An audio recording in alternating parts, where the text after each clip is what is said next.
Kia ora e tātou mā huakina te ao mai ki mātou, hara mai tāne te wānanga, ko tahu holasa hau, nau mai hoki mai ki Under The Whāriki. Tēnā rā koutou katoa, ko te atākura Charlene Pewhairangi taku ingoa, and we're joined today by beautiful manuhiri. Tēnā rā koe, piri mai rā ki tēnei tā tātou kaupapa. Ko ai koe, no hea hoki koe.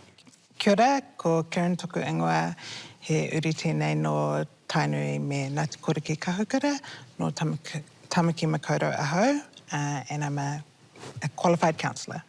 Kia ora. Now, he kaupapa, I think it's like a talked about often topic, this thing, toxic relationships, but I think to get a crux of the idea, what is a toxic relationship? That's a great question, and I've been thinking about it. I think we know when we're in one because it doesn't feel good. So like that mohiotanga is like, oh, this is gross, and we don't feel good in the relationship. But also we know that lots of things maybe in our lives aren't going great. And so we're looking externally and internally at what's happening and how we feel.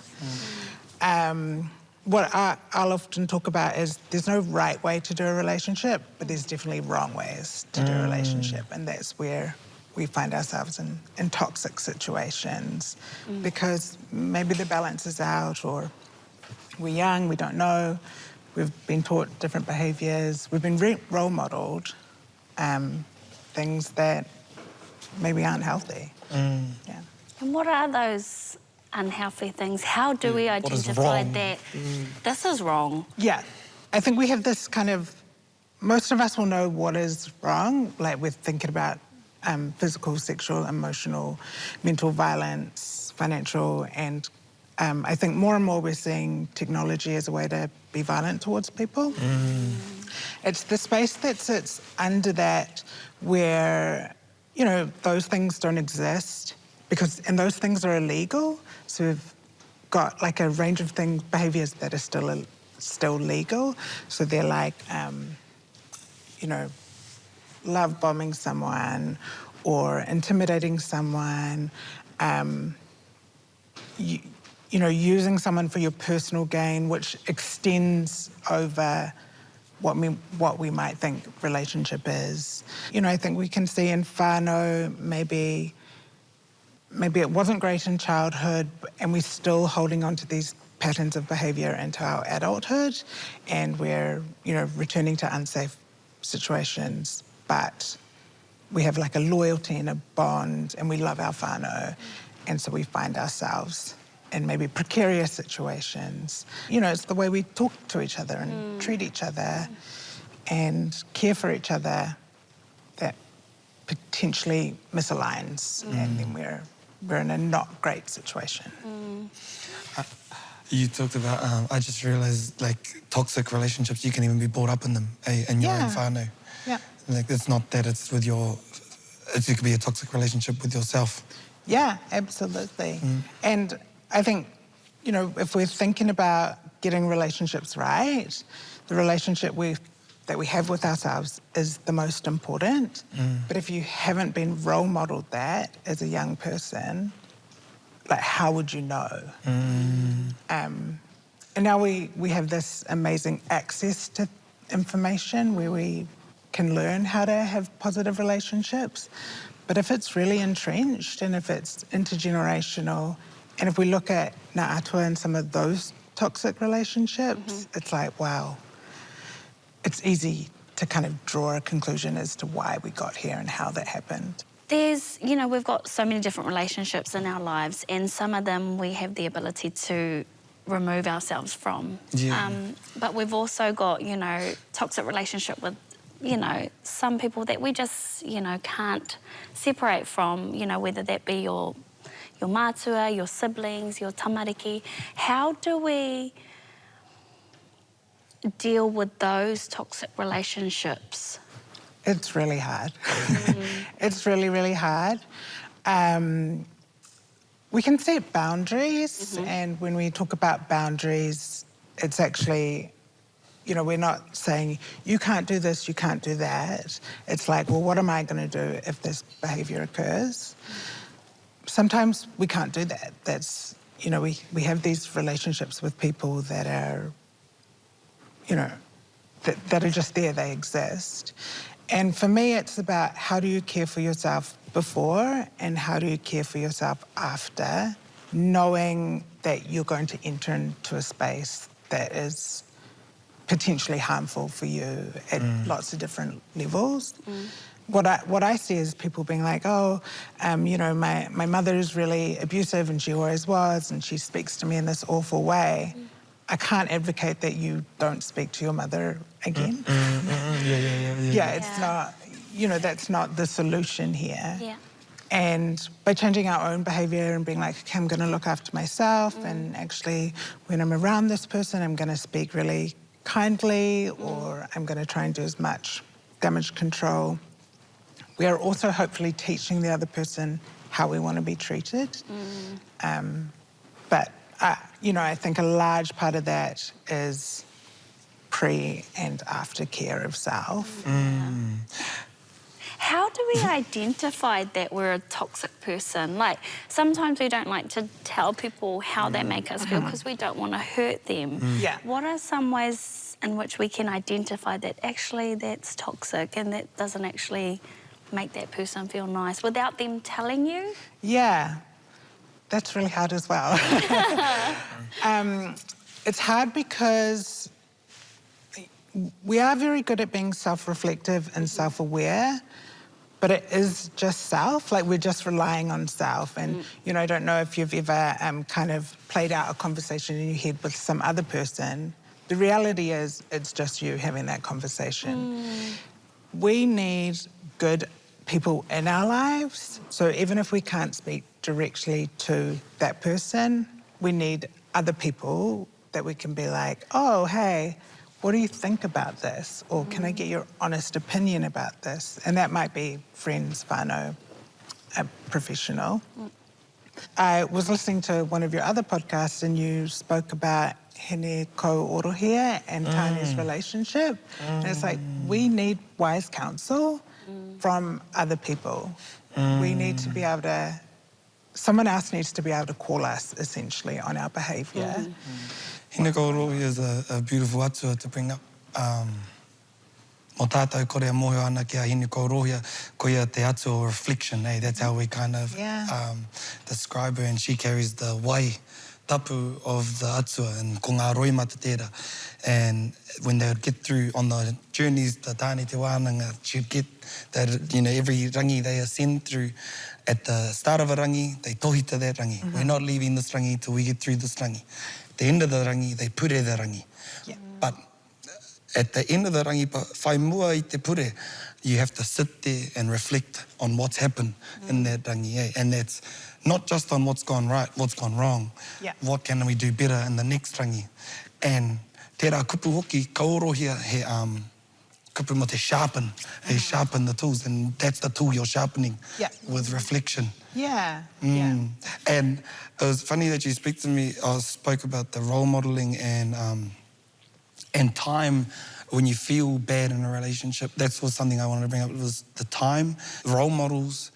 I come from a world where my parents are the most loving parents ever. Never showing us disunited front. They've always come as a team. So that's my example. Me, myself, growing up, was a fucking little toxic cunt.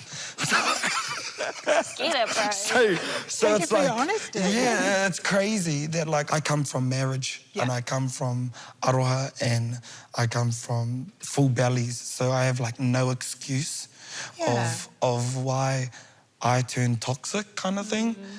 Ego is a big part of it. With your friends, I wanted to be the coolest, skaxest, and I think I had a lot of insecurity in myself where I needed this hole filled with being wanted. I think I looked at myself as unworthy, so that I needed that validation from someone else. And then once I had got it from that someone, for instance, my first love, this lady, top lady, you know. Like, now that I look back at it, I've gone back to her and really apologized, because we had like a good 7 years of, we take turns at playing up on each other, then we'll come back together, then we'll split apart again, then I'll go with another person, you go with another person, then we come back together, split up.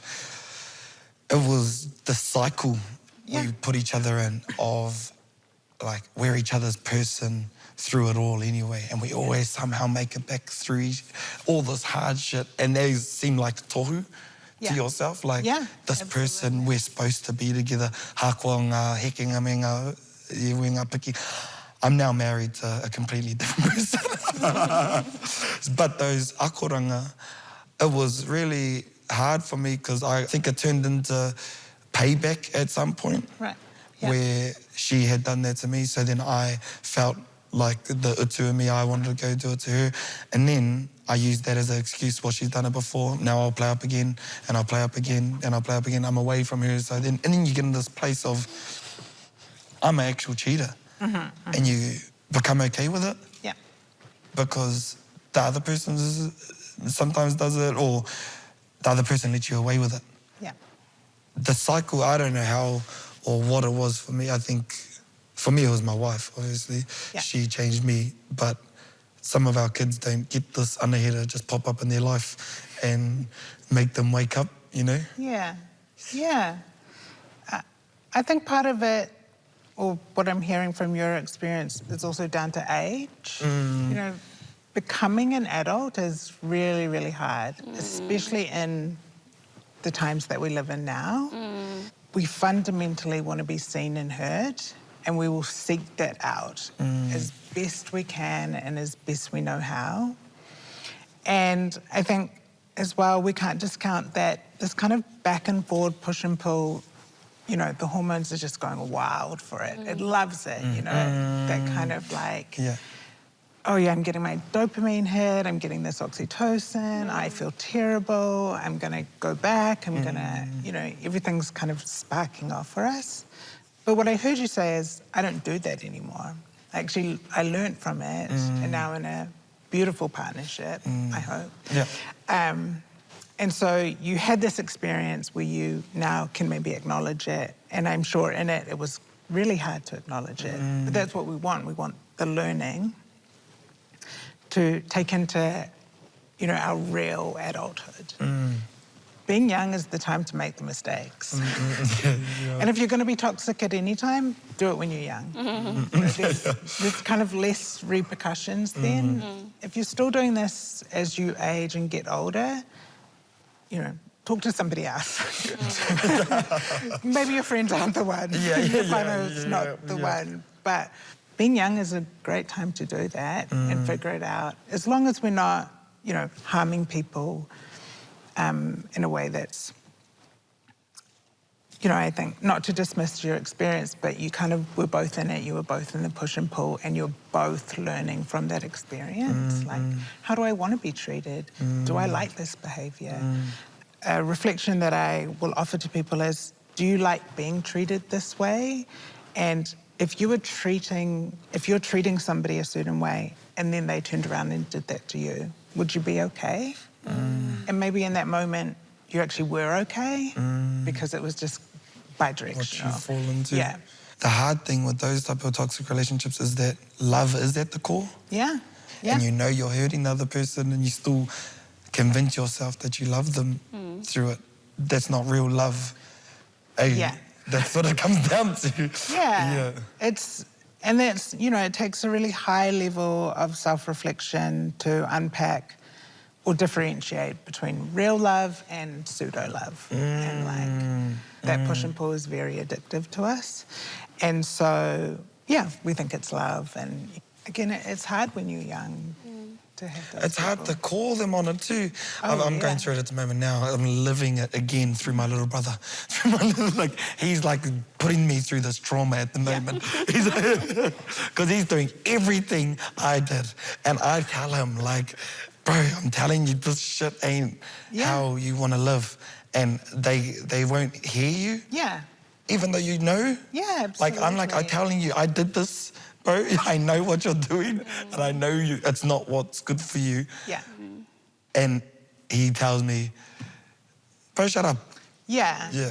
And I think that's a really important point to bring up too, because I think, is it sometimes being young, you know, there's a saying, kei tamariki ana mahia, is where do we let our kids go through it to experience it, then learn from it, you know, because I'm the same. I'm like, don't do that, been there, done that. It's never a good ending. But if I didn't go through it myself, I wouldn't know what's tika and what's here. So how do we ensure that, okay, let kids be kids, let them experience what they need to experience, but learn from it? Yeah. I think the best way that they can learn from it is to know that you'll be there to support them, whatever happens. If it's bad, that you'll still show up. If it works out, you'll still show up. Because it is, we don't know until we know. That's good advice. I've been going to threats at the moment. Always be there. I've been resulting back to it. You know, I've been thinking about this korero, and it's, you know, when we're telling someone something, it's our mātauranga, right? We're trying to impart their knowledge. But it's the maramatanga that is the key, that kind of like aha moment will be the one that gets them, and we can't give that to people. Right. We can give them our mātauranga, but you can't give them your maramatanga. Beautiful. That's a winner. Yeah. That's a winner. Clip that, someone. Yeah. Is it possible to, you know, start in a beautiful, healthy relationship, go through a toxic period, but come out healthy as well? You know, because we often say, you need to leave, get out, it's toxic. But I've been with my tāne, you know, going on 12 plus years now. We had tamariki very young, which was a very hard time in our relationships. It was not on the cards, but we wouldn't change it for the world now. Is there a possibility of working through toxic relationships? Absolutely. What I say is most of the time your relationship should be good. Sometimes it's just okay and average, and for a very small amount of time, it's bad. I like that. You know, I mean, if it's most of the time that it's bad, that's definitely toxic. Yeah. But if you can think, oh yeah, most of the time this is good, and most of the time I'm okay, we can work through it. We can work through anything, you know, we're incredible, and we can do really hard things because we really care about somebody and we really care about ourselves. That's a good point to bring up, like leaving doesn't have to be the first port of call. Hey, there's he rāhua pōpō. Yeah. But then it's like sometimes I know that part of there's another day tomorrow, but I've also used that as a manipulative tactic. Yeah. Like where it's like, babe, we'll just wake up tomorrow and see how we feel tomorrow. Let's not make this decision now because I didn't want to get broken up with, you know. And then you use it for the next day, and then you push it away again, and then you push that down, and that problem gets forgotten about, swept away, and then it pops up and rears its head even worse than the last time. Yeah. And I guess what you're saying is just actually deal with the thing at hand, whatever the kaupapa is. And it really is about finding those other people in your life that you can speak to, and that might be friends, that might be whānau, it might be a therapist, it might be the 1737. At some point you have to be honest about it with yourself, and you have to be honest with somebody else, because it takes a really high level of self-reflection and self-awareness to kind of unpack these things alone. And we don't have time for that, you know, I don't have time for that. Life is busy and noisy. And so our other people should hopefully reflect it back to us. And, you know, it's also about connecting into the body, like, how do I feel? How do you feel? What is going on for us? This, you know. It clear, doesn't feel open good. communication, eh? Yeah. Like it takes that, you have to actually say what's feeling wrong Yeah. to your partner Yeah. or with whoever you're in the relationship with. One of our punishments in our whānau is if you fuck up, like on a bad thing, you know, something, whatever you've done, you have to go tell grandma and papa. They're like our gods in our whānau, and we are so scared to go get that judgment.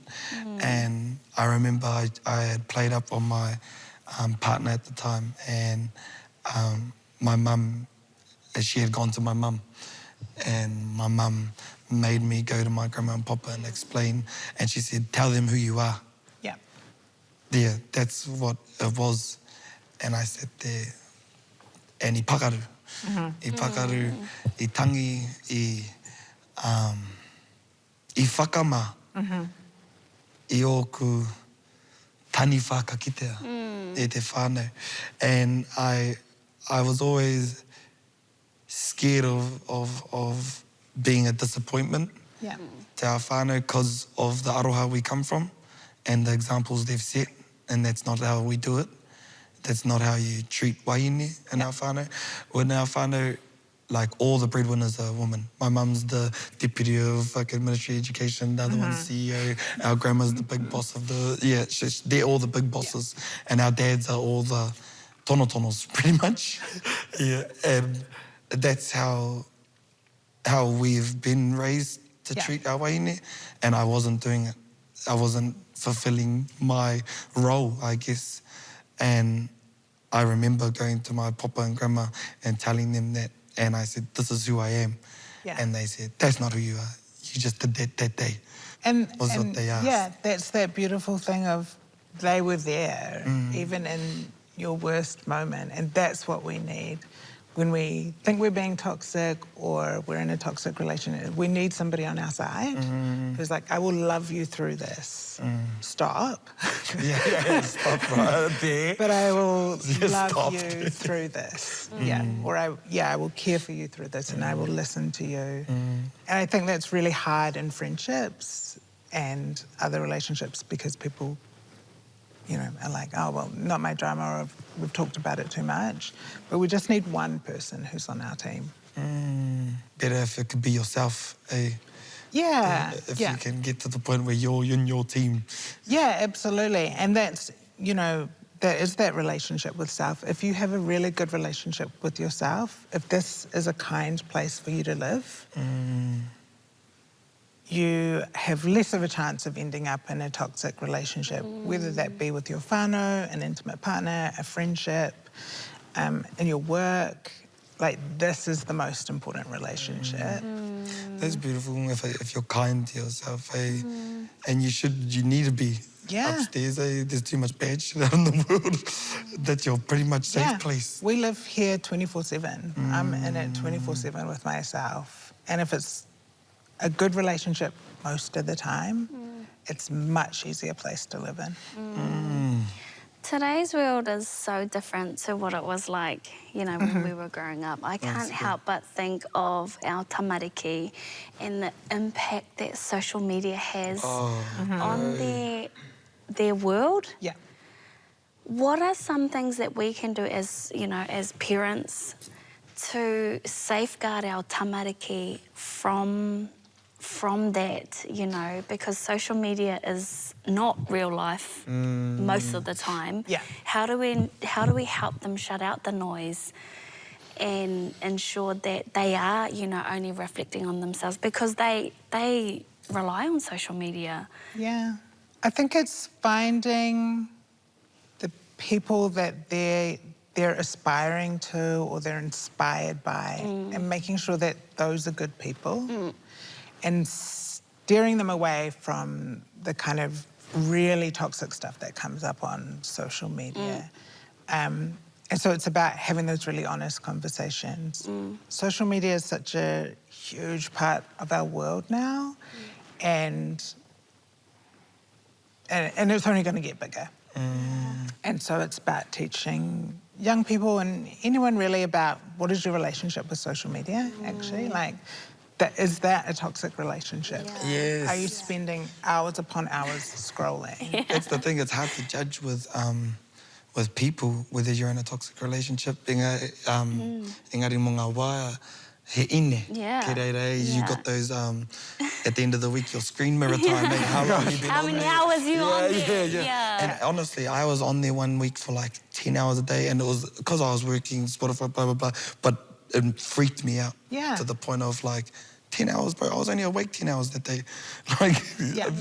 Crazy. And it like made me sick. But that's like a good gate. It was nice to have that reminder because now Absolutely. back to 2 hours a week, hour and a half a day, you know, of what I go on my phone for normally. And it's pretty much just for mahi because I found I got into a really toxic relationship as our mahi really is dictated by what the trends Yeah, are going on happening. around in Yeah, the world. So yeah. you kind of have to keep up with it. But I went away. That was another part of I went away for hiding last year where I stayed in my truck and took my boat and just Wow. fished and dived the coast of New Zealand. And I just lived out of my truck. And the one of my favorite things about that trip was that I built a good relationship with my anxieties online. It turned to just creating for fun. Yeah. And I stopped watching everything else and I started to make original auaha content. Amazing. You know, and that's like you're getting clouded Yeah. by all this outside perspective Noise, and yeah. noise and that you're getting stuck on it and then you're not actually creating yourself because you're too busy watching everything else being created around you. How do we have that in there with relationships in our life? How do we have that gauge of being able to know that, oh, I've spent 10 hours with this one this week. I need to dial back to hour and a half here. You know? Yeah.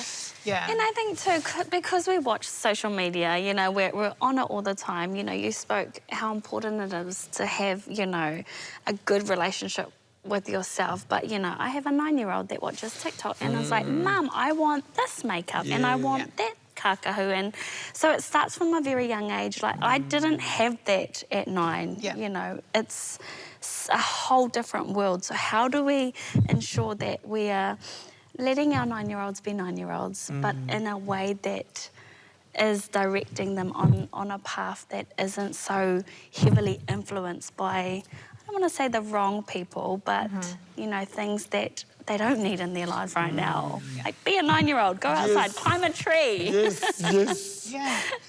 And I think it's a reminder for all of us to do those things, you know, encourage, because I have to encourage myself, right, to go outside and do something. Yeah. Encouraging our young people as a collective, you know, it's hard to do it alone. Like, oh yeah, you're 9 and you're young, go outside. It's like, no, we need other people to do that with. We need to be in a relationship. Yeah. Figure out how we have fun. What does that look like? yeah. What makes me feel good? You know, even you can do that from a really young age. What Yeah. makes me feel good? There isn't this pseudo I feel good. It's like, yeah, you know, I love swimming. I love being outside. I love cooking. I love reading. Do more of those things. The reality is we're not going to escape social media. Yeah. And so how do we integrate more of the like good Positive stuff things, into the everyday? It's hard when we're all busy and everything takes so much time and the traffic is terrible. But it's, you know, that role modelling of behaviour as well. It's hard to be kind to yourself when everything feels like it's against you. Absolutely. And you tell yourself everything's against you. Like, when you're a manipulative person and you become manipulative through relationships, you start to manipulate yourself into believing things that aren't necessarily true about yourself, even positive things, like, I am all good. I am doing well. Yeah. Yeah. And that's a good point to think about, what are all of my relationships like? Because if it's one toxic relationship, it actually might be okay. You might be, you know, it's like, oh, I'm just figuring it out. If you notice oh, actually, my friends, I'm in a real push and pull with my friends. Oh, I hate my boss. Oh, I'm always yelling at people in my car. And it's like, that's a great assessment of where you truly are at. Or if you see behaviours... So then you're the problem. Yeah, it is that. Like, you're the common denominator. different people keep saying, you know, after 2 months of spending time with you, like, I got to go. Well, what's happening for you in 2 months? Why does this behaviour keep happening? Am I the toxic one? And how am I going to figure that out? Do I want to figure that out? I don't know what it was that pushed me to becoming like that. Or I think it was greed at the core of it, you know, wanting more than what you should take. Yeah. It's cool that you can identify what it is, because I'm assuming for a lot of people it can be different things. Like for some people it's alcohol that leads them to do toxic things. For some it might be, you know, I don't know, drugs. There's so many different things. But if you can identify what it is, like you just said, it was, what was at the core of why I was being so toxic. That's huge to be able to find what it is. Our ego and, you know, what we're consuming will also drive that, right? Like, oh, yeah, that person's got that and I want it too. And they act like this, so I'm going to act like that too. That was another thing for me. I think it was I couldn't be alone.